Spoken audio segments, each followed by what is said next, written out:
বাংলা রান্নাবাড়ি চ্যানেলে আপনাকে স্বাগত। আজ আমি তৈরি করব পালং শাকের পাটিসাপটা। পালং শাকের পাটিসাপটা কিন্তু আমার মন থেকে তৈরি করছি। এই জায়গায় আমি কিছু পালং শাক নিয়েছি। পালং শাকগুলো একটু কচি দেখে নিলে ভালো হয়, এতে কিন্তু কালারটা খুব সুন্দর হবে। পালং শাকগুলো আমি বেছে নেব। প্রথমে আমি পালং শাকগুলো ডাঁটগুলো বাদ দিয়ে নিচ্ছি। ডাঁটগুলো চচ্চড়ি খাওয়া যাবে, ডাঁটগুলো আমি রেখে দিচ্ছি, আর বাকি পাতাগুলো আমি নিয়ে নিচ্ছি। এইভাবে কিন্তু সম্পূর্ণ পালং শাক আমি নিয়ে নিচ্ছি। এরপর পালং শাকগুলো আমি বড় করে কেটে নিচ্ছি, কারণ আমি পেস্ট করে নেব, তার জন্য বেশি ছোট করার দরকার নেই। পালং শাকগুলো কাটা হয়েছে। এরপর আমি পালং শাকগুলো ধুয়ে নিয়ে আসব। এই পাশে গ্যাস জ্বালিয়ে একটা কড়াই বসিয়ে নেব। কড়াইতে দিয়ে দিচ্ছি আমি জল আর কেটে রাখা পালং শাকগুলো।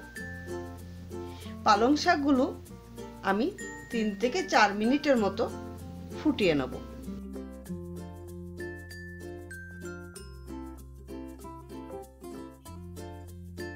পালং শাকগুলো ফুটছে, আমি উল্টিয়ে পাল্টিয়ে নেব।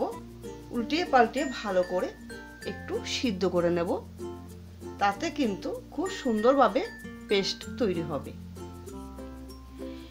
আবার আমি 2 মিনিটের জন্য ঢাকা চাপা দিয়ে রেখে দেব। আঁচটা কিন্তু কম দিয়ে রেখে দেব, নইলে কিন্তু জলটা শুকিয়ে যেতে পারে।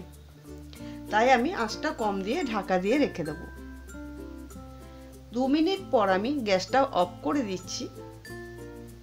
এরপর আমি পালং শাক ঠান্ডা হতে দেব। পালং শাক যখন ঠান্ডা হয়ে যাবে, আমি একটা মিক্সার জারে নিয়ে নিচ্ছি, নিয়ে আমি পেস্ট করে নিয়ে আসব। এই পালং শাকের পাটিসাপটা এই সামনেই কিন্তু পৌষ পার্বণ আসছে, একবার ট্রাই করে দেখতে পারেন। আশা করি রেসিপিটা খুবই ভালো লাগবে। এরপর আমি পেস্ট করে নিয়ে আসব। পালং শাক আমি পেস্ট করে নিয়ে এসেছি। দেখুন খুব সুন্দরভাবে কিন্তু পেস্ট করে নিয়ে এসেছি। এরপর একটা বোলেতে পালং শাকের পেস্ট ঢেলে নিচ্ছি। দেখুন কত সুন্দর কালার এসছে, তুলনা করা যায় না, এত সুন্দর কালার। এতে কিন্তু আমি ফুড কালার দিইনি। এরপর আমি দিয়ে দিচ্ছি নলেন গুড় 2 হাতা। আপনারা যেমন মিষ্টি পছন্দ করবেন সেটা বুঝে দিতে হবে। দিয়ে দিচ্ছি আমি 1 কাপের মতন চালের গুঁড়ো। চালের গুঁড়ো দিয়ে ভালো করে হাতার পিঠ দিয়ে মিশিয়ে নিচ্ছি। ঠিক এরকম হবে, বেশি পাতলা হবে না, আবার বেশি ঘনও হবে না। অন্য পর্বে যাওয়া যাক। ওই পাশে আমি গ্যাস জ্বালিয়ে একটা কড়াই বসিয়ে নিয়েছি।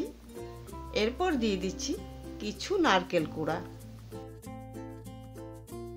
আর কিছু নারকেল কুড়া আমি রেখে দিচ্ছি ব্যাটারে দেওয়ার জন্য।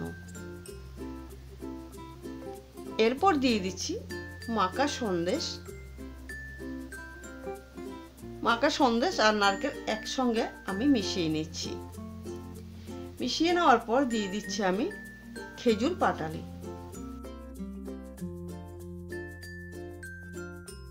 ভালো করে মিশানোর পর এর মধ্যে দিয়ে দিচ্ছি আমি 1 কাপের মতো গরুর দুধ। গরুর দুধ কিন্তু আমি সকালবেলা জাল দিয়ে রেখেছিলাম। 10 মিনিটের মতো আঁচটা কম দিয়ে আমি ভালো করে পুরটা তৈরি করে নিয়েছি। যখন এরকম ঝোলা ঝোলা তৈরি হবে তখন নামিয়ে দিতে হবে। পুর ঠান্ডা হতে দেব। বাকি নারকেল কোড়া আমি মিশিয়ে দিচ্ছি ব্যাটারে।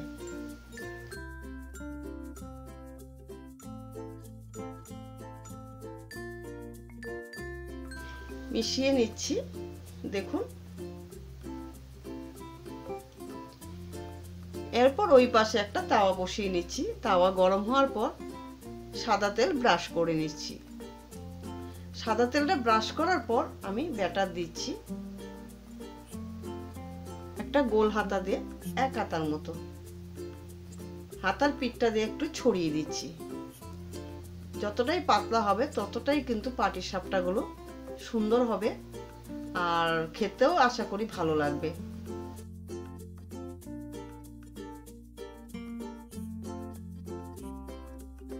এরপর আমি একটু শুকিয়ে আসলে পুরটা দিয়ে দিচ্ছি। পুর দেওয়ার পর একটা খুন্তির সাহায্যে আমি ঠিক ডিমের অমলেট যেমন তৈরি করে এরকম ভাঁজ করে পাটিসাপটা তৈরি করে নেব।